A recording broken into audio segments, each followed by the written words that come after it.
주민 수건 사업이라고 들어보셨습니까? 동네 도로나 교량 개설 등 주민들의 시급한 민원을 자치단체가 해결해주는 사업인데요. KBS가 주민 수건 사업 운영 실태를 살펴왔더니 주민을 위한다는 본래 취지와는 다르게 상당수가 소수의 배를 불리는 구조로 전락해 있었습니다. KBS 대구방송총국은 주민 수건 사업의 허실과 대안을 집중 보도하는 연속 기획을 마련했는데요. 오늘은 첫 순서로 청도군에 새로 생긴 수상한 도로를 통해서 주민 수건 사업의 문제점이 무엇인지 명확히 알려드립니다. 박진영 기자가 취재했습니다. 청도의 한 야산을 깎아 새로 만든 도로입니다. 2년 전 이 마을의 이장이 주민 수건 사업 명목으로 청도군청에 도로 개설을 신청했습니다. 마을 주민들이 농사를 지으려면 농산물 수송로가 필요하다는 이유였습니다. 이에 청도군은 예산 2억 5천만 원을 들여 도로 공사를 집행했습니다. 그런데 이 도로를 와보니 이쪽에는 절벽이 아주 가파르게 나 있고 이 산 쪽에는 나무들이 아주 빽빽하게 들어서 있습니다. 이 도로 주변에 농사를 지을 만한 농지가 보이지 않는 겁니다. 취재진이 확인한 결과 청도군은 예산 편성 전에 도로 주변 상황조차 제대로 살피지 않았습니다. 농지는 근처에는 없습니까? 근처에는 농지는 없는 것 같고. 마을 이장 역시 동네 주민들의 동의도 받지 않은 채 사업을 신청했고 심지어 도로 주변 땅 주인 10여 명 가운데 80%는 대구와 파주 등 외지인으로 확인됐습니다. 외지인이든 이재산 어쨌든요 지역 발전이나 이게요. 마을 주민들은 외지인들이 부동산 가치를 높이기 위해 주민 수건 사업 제도를 악용해 도로를 개설했다고 의심하고 있습니다. 실제로 도로 주변에 타운하우스 단지 조성이 추진 중인 데다 이장이 부동산 중개업자라는 사실도 뒤늦게 밝혀지면서 의혹은 더욱 짙어지고 있습니다. 좀 말이 안 된다고 생각했죠.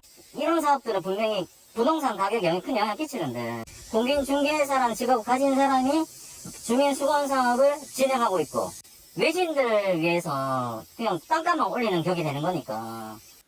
농지도 없는데 농로를 개설한 주민 수건 사업. 도대체 이 제도는 무엇이고 근본적으로 어떤 문제가 있는지 이어서 김도훈 기자가 보도합니다. 주민 수건 사업, 마을을 잇는 도로와 교량을 짓고 경로당을 새로 만들거나 늘리는 등 그 이름처럼 규모는 크지 않지만 주민들에게 꼭 필요한 민원을 해결해주는 사업입니다.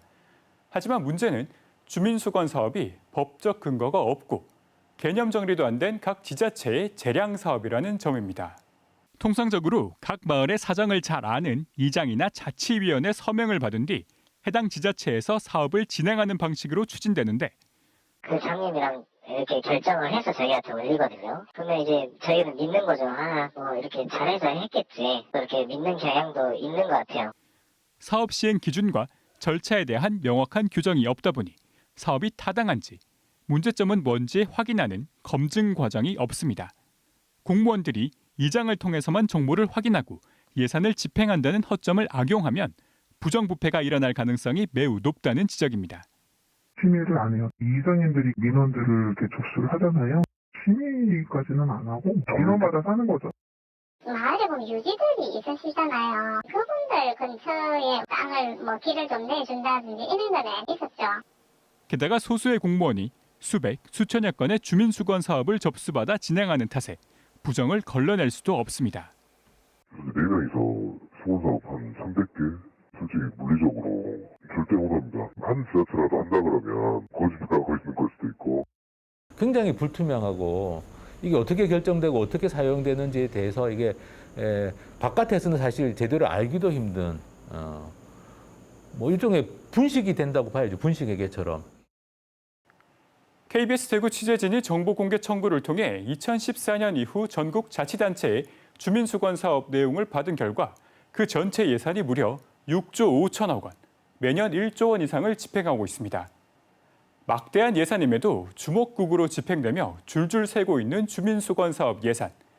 KBS 대구 총국은 이 예산의 현황과 문제점, 대안까지 차근차근 풀어가며 연속 보도하겠습니다. KBS 뉴스 김도훈입니다.